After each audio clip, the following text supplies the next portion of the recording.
not coming from that way, but coming from the bus driver. Like I said, yeah, I didn't even remember who he was until he called me and he was like, "Yo, I know you." He's like, "We used to go to school together." I was like, "Okay," So once in a while I see him.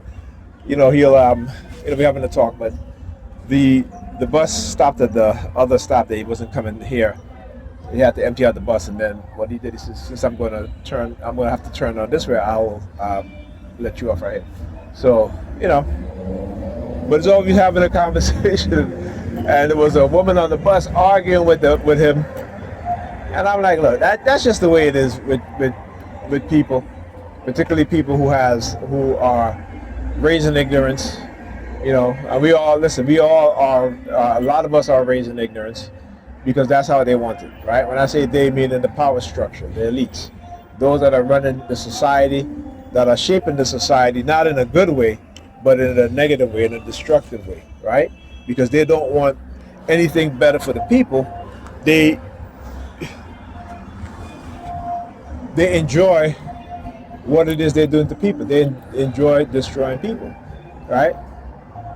So when Bob Marley says, "Look out for the devils," I say, when you look at the description of what the devil does in the Bible, right? It is exactly what these people do.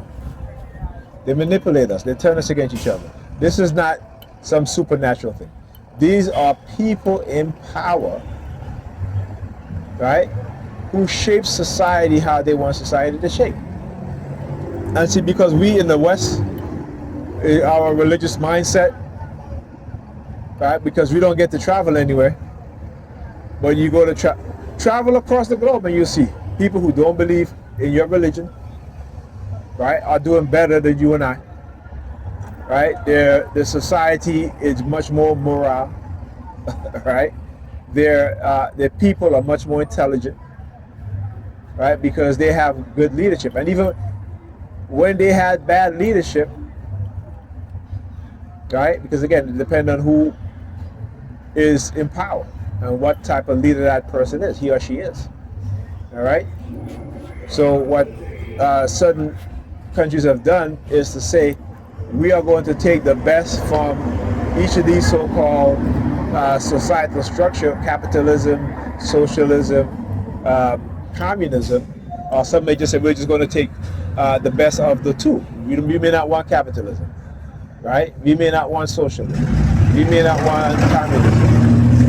But they'll say, okay, we want capitalism and socialism, so forth. So they'll do a combination if it's benefit the people, right? So not just the leaders, but also the people, right? And I talk about this here in the United States. They did not want to bring broadband to rural areas because the telephone conglomerate were not going to make a profit off of it. But you go to China, and what did China do? China built broadband network all areas, even in the most remote part of China. There's broadband. Then not also that too, but they also built high-speed railway into those areas because their government realized that these farmers, in order for them to make a decent living, instead of having to travel so far, which may take them a day or two, they can get to market in a couple of hours and sell their produce and then go back home, right? So they did that to benefit the people, okay? And then every time I mention China, they start using the sirens, right? Because again, I've been posting a lot of Americans, particularly white Americans, talking about how China is so much better than the U.S. and how we've been lied to about China. But that's a given because the government, the people that run the society, they're liars. They are liars. They're the ones, like I keep saying, they're the ones that are orchestrating conflict. They are. You look at the police department that I talk about. Sociopathic, narcissistic, Machiavellian personality traits. In other words, the dark triad personality traits. Okay? They turn us into criminals. Right? This American capitalism feeds off the dysfunctionality of the people, particularly black people and poor white people. it feeds off those people. New industries are created to either incarcerate or to treat, right? What they call treatment. So they're always finding new revenue stream, even now with our data, right? $500 billion a year in selling our data, right? Like, how, I mean, how does that work, right?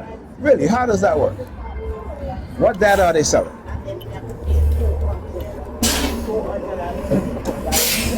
Excuse me. Excuse me.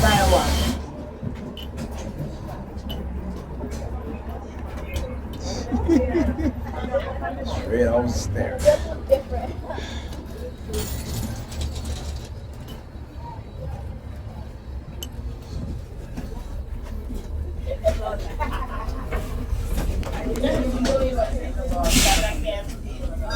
Please exit through the rear door.